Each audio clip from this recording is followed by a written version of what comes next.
Polisi kembali memeriksa ulang 8 pelaku kasus pembunuhan Eki dan Vina yang sudah mendapat vonis pidana. Apakah dari pemeriksaan ulang ini polisi bisa mengidentifikasi 3 pelaku yang kini buron? Karena perlu dipahami, 8 tahun lalu 8 pelaku ini sempat mencabut BAP. Kami akan diskusikan bersama dengan para narasumber. Kami masih menantikan Direskrimum Polda Jawa Barat Kombes Surawan untuk bergabung bersama kami. Namun sudah hadir untuk saat ini Kepala Desa Banjarwangun Sulaiman dan Kriminolog Universitas Indonesia Adrianus Meliala. Selamat sore Bapak-Bapak sekalian. Selamat sore. Sore. Baik, terima kasih sebelumnya sudah bergabung bersama kami. Pak Kades, saya ke Anda dulu. Pak Kades, sejauh ini karena ini kasus kembali mencuat begitu, posisi dari pemerintahan desa untuk membantu pengusutan kasus ini bagaimana kemudian? Kami setelah ada rilis dari Polda Jawa Barat bahwa ada warga kami itu terlibat dengan pembunuhan, kami bergerak dengan RT RW melalui WhatsApp, melalui ada grup RT RW di kami. Kebetulan kami juga di RW ini banyak 46 RW, RT dan RW 9. Dan kami selalu koordinasi dengan pihak kepolisian dan terutama di Babinkam dan Babinsa yang ada di Banjarwangun. Kami sudah bergerak. Tapi untuk 3 DPO ini memang warga desa sana atau gimana sebetulnya Pak? Sebenarnya ini nggak sampai dengan detik ini nggak ada nama itu, nggak ada. Sama saya sampai telusurin dari data kami di desa juga nggak terdaftar juga, dan di kecamatan juga kemarin juga sempat dicari juga belum ketemu juga, belum ada. Sampai kami dengar informasi bahwa ada puluhan nama yang sudah ditelusuri pemerintahan desa soal dari DPO yang sudah dipublikasikan begitu oleh polisi. Prosesnya bagaimana Pak? Itu kami dari data kami sesuai Andi, itu nama Andi dan Dani kan gitu. Kalau Peggy itu nggak ada. Kalau di saya Andi dan Dani saya sudah cross check dengan nama-nama itu langsung ke alamat yang setempatnya sesuai dengan umur itu, tapi kenyataannya nggak ada juga. Tidak sesuai dan nol, tidak ada nama-nama yang ditujukan sebagai DPO. Oke. Prof. Adrian, dengan upaya polisi mencoba memeriksa ulang, kemudian ada posisi pemerintah desa ikut mencari nama-nama itu dan ternyata tidak membuahkan hasil untuk posisinya sekarang. Anda menangkap bahwa untuk mengejar 3 DPO ini akan sulit pencariannya? Ya, yang pasti adalah bahwa semua informasi itu perlu di-refresh ya, disegarkan kembali. Untuk itu maka perlu ada pemeriksaan ulang, pemeriksaan silang, demikian juga pencarian informasi baru, mengingat ada jeda 8 tahun ya. Kalaupun ada informasi baru, jangan lupa juga bahwa informasi tersebut pasti sudah terdistorsi oleh waktu. Ada konteks makin dilupakan, makin tidak akurat, makin berkurang dari sisi volume. Nah, itu adalah hal-hal yang makin mempersulit kepolisian. Namun demikian, saya menduga bahwa sebetulnya kasus ini juga cukup mudah, mengingat berita acara sudah pernah dibuat, konstruksi kasus sudah pernah juga disusun dan disepakati oleh pengadilan melalui pemeriksaan di pengadilan gitu. Dengan kata lain, polisi tidak mulai dari nol sama sekali. Juga ada 8 orang yang tentu akan bersedia memberikan keterangan. Demikian juga masyarakat seperti kepala desa, itu adalah modal kapital yang perlu diutilisasi oleh kepolisian. Dan saya kira harta yang paling penting juga adalah kemauan dari kepolisian yang selama ini kelihatannya tertampar ya melalui film yang sudah dibuat oleh masyarakat juga, yang dalam hal ini tentu saja merefleksikan pekerjaan kepolisian sendiri. Begitu. Oke, karena kan ini terakhir juga dikabarkan 8 terpidana ini menarik kembali BAP yang sebelumnya disampaikan ke pihak Polres Cirebon begitu di hadapan penyidik Polda Jawa Barat. Ini kalau Anda menangkap konteksnya pemeriksaan ulang ini bakal mengubah secara keseluruhan konstruksi perkara atau gimana? Jangan juga lupa bahwa kasusnya kan sudah selesai, sudah inkrah. Dengan kata lain, kalaupun misalnya ada pemberian keterangan baru yang dilakukan oleh 8 orang ini, tentu tidak mengubah posisi kasus, tidak juga mengubah putusan. Saya menduga kalau misalnya sekarang ini ketika polisi bertanya lagi kepada 8 orang, dan 8 orang ini kelihatan enggan, karena masih beranggapan bahwa apapun yang mereka katakan itu akan mempengaruhi vonis mereka. Dengan kata lain, ada kemungkinan misalnya mereka sudah mendapatkan janji dari lapas ya akan mendapatkan program asimilasi misalnya. Maka dengan mereka memberikan keterangan yang seolah-olah memberatkan kepolisian, maka kemudian asimilasinya dicabut. Ada kemungkinan mereka takut begitu, khawatir ya, sehingga kemudian lalu mereka memilih diam. Perhatikan bahwa psikologi orang warga binaan kan tentu tidak sebebas kalau kita berada di luar ya. Nah, untuk itu maka pendekatan, raport itu penting dilakukan oleh kepolisian. Jangan hanya pas perlu saja untuk kemudian meminta kerjasama dari mereka. Begitu. Oke. Sehingga masih tertutup kemungkinan bahwa akan berubah secara total atau ada hal lain yang bisa saja berpotensi terjadi menurut Anda, Prof. Adrian? Ya, kalaupun misalnya mereka memberikan keterangan, jangan juga lupa bahwa tadi ada kemungkinan sudah terdistorsi akibat memori yang makin menurun, ya, yang tidak akurat atau sudah berubah sama sekali. Saya bayangkan kalau misalnya pun 8 tahun lalu ada foto dari 3 orang, ya itu kan ketika itu masih berumur misalnya 15-16 tahun. Sekarang sudah 8 tahun berlalu, sudah berusia 25 tahun, tentu sudah makin ada berubahnya gitu ya, sehingga mungkin tidak lagi dikenali. Jadi itu harus dimaklumi, dan untuk itu diperlukan interpretasi dari pihak kepolisian. Nah, untuk itu maka kepolisian juga menurut saya jangan terlalu tradisional ya atau konservatif. Kenapa? Karena ketika ada interpretasi atas fakta-fakta baru, jangan juga lalu kemudian mengatakan apa dasarnya, kami nggak berani, kami ini hanya bisa menerjemahkan hukum, ya itu lalu nanti ujung-ujungnya nggak kemana-mana tuh. Nggak sesuai dengan harapan Kapolri agar kasus ini bisa tuntas. Gitu. Oke, tantangannya cukup besar juga yang dirasakan oleh pemerintahan desa Banjarwangun ya Pak Sulaiman.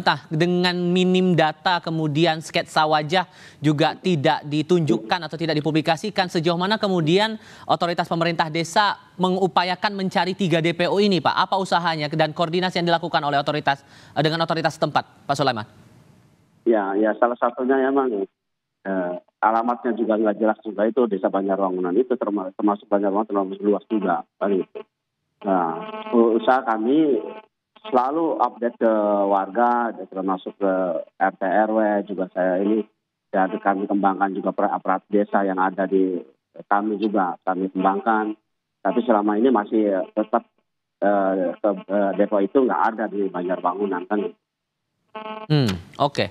Dan dari kasus ini kita juga masih menantikan begitu pihak Polda Jawa Barat untuk ikut berdiskusi bersama kita, berbicara soal konteks dari pemeriksaan ulang ini sejauh apa. Tapi kalau menurut Anda Prof. Adrian, karena dalam proses peradilannya untuk 8 terpidana ini dijatuhi untuk vonis terkait dengan kasus pembunuhan dan ini sedang dilakukan proses pemeriksaan ulang untuk mencari 3 DPO, apakah kemungkinan akan ada pasal lain yang bakal dijerat untuk 3 DPO ini? Tapi kita bahas nanti ya, usai jeda berikut, tetap bersama kami.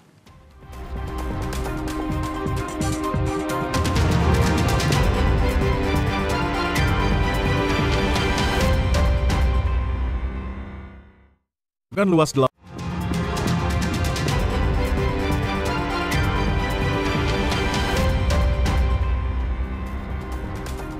Prof. Adrian, 8 terpidana ini kan dijerat dengan pasal 340, koreksi kalau saya salah. Tapi dengan proses yang dilakukan pemeriksaan ulang untuk mencari 3 DPO lainnya yang masih statusnya buron begitu, ada kemungkinan tidak bahwa pasalnya akan berlapis untuk 3 DPO ini?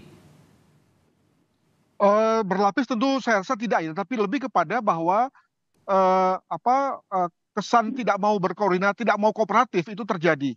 Dengan kata lain, ketika nanti ada diasumsikan ketemu dan kemudian dibawa ke persidangan, maka tentu hal itu akan menjadi hal-hal yang memberatkan. Jadi alih-alih meringankan malah memberatkan ketika yang bersangkutan itu DPO tidak kooperatif dengan kepolisian, maka lalu kecenderungan untuk memberikan hukuman maksimal akan diberikan oleh pengadilan, begitu. Sampai ke tahap perintangan penyidikan tidak pasal yang dikenakan untuk mereka? Tidak sampai pada perintangan ya, karena kalau perintangan itu kan artinya memberikan informasi baru, atau misalnya mencegah bekerjanya aparat hukum. Tapi lebih dewasa ini lebih kepada bahwa yang bersangkutan itu melarikan diri dari tangan-tangan hukum, sehingga lalu kemudian dapat dikenakan pendekatan tidak kooperatif atau tidak mau bekerja sama dengan kepolisian. Begitu. Oke, anggota Kompolnas Albertus Wahyurudanto juga sudah bergabung bersama kami untuk ikut berdiskusi soal perkembangan kasus ini. Pak Wahyu, selamat sore. Selamat sore, Mas. Iya, ini perkembangan kasusnya sudah makin bertambah begitu. Pencarian 3 DPO, tapi di sisi lain ada tantangan data minim, sketsa wajah dari DPO-nya juga tidak terpublikasikan. Kompolnas mencermatinya bagaimana dengan proses pemeriksaan ulang yang dilakukan Polda Jawa Barat ini? Terima kasih. Sebetulnya itu merupakan yang selama ini paling nggak dalam minggu ini kita dorong lah. Kita kan sudah bersurat resmi ke Polda Jabar.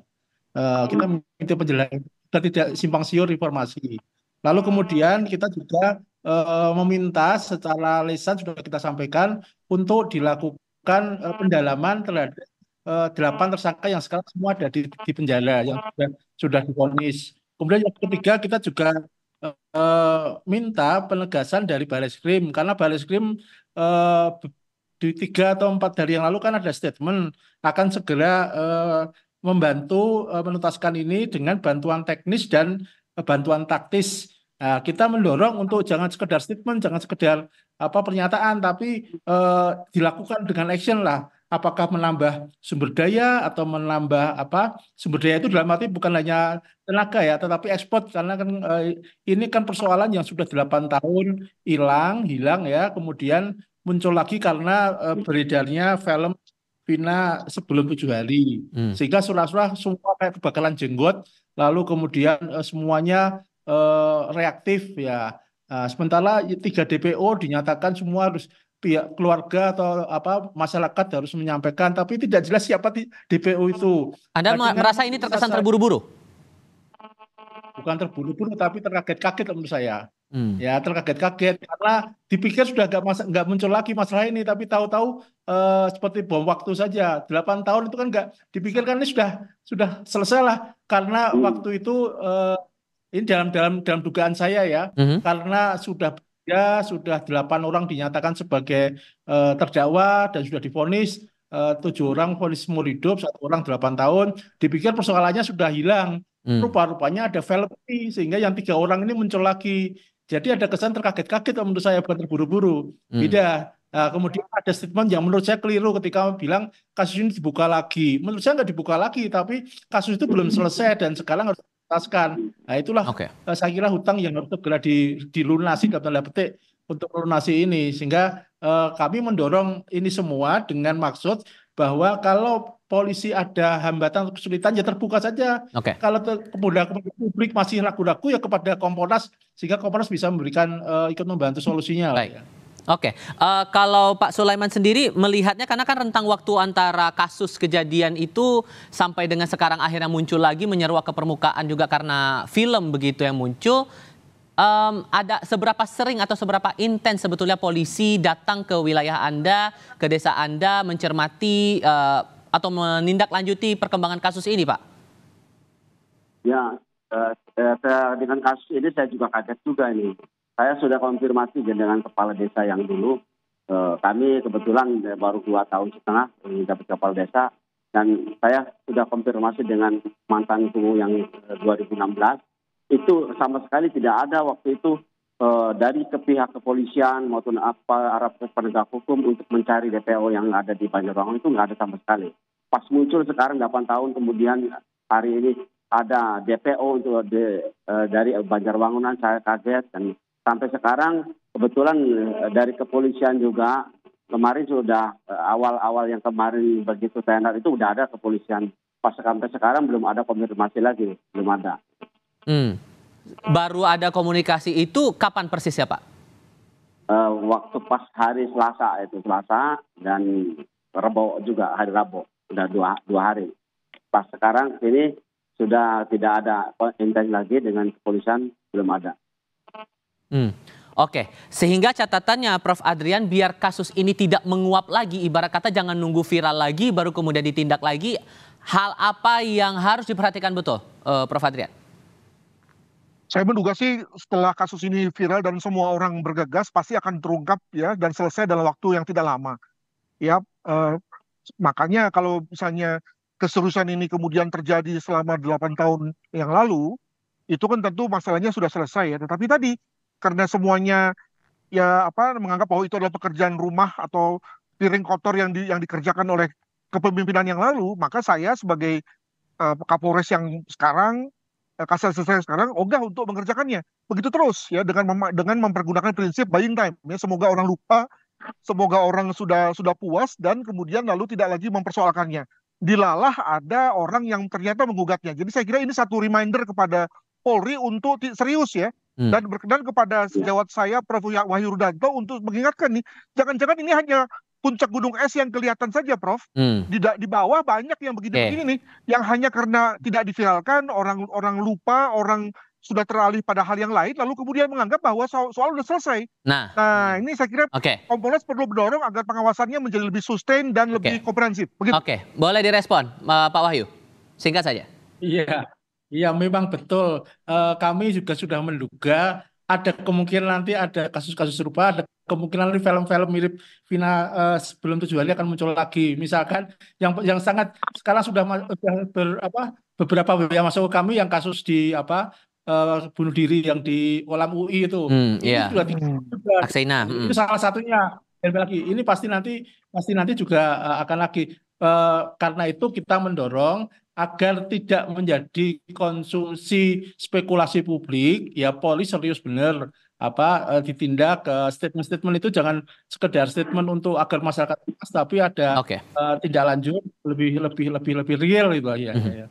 Tindak lanjut ini yang kita nantikan bersama dan sedang ditangani oleh Polda Jawa Barat. Pak Sulaiman, terima kasih. Prof. Adrian, terima kasih. Pak Wahyu juga terima kasih sudah hadir dalam diskusi kami kali ini. Selamat sore semuanya. Terima kasih.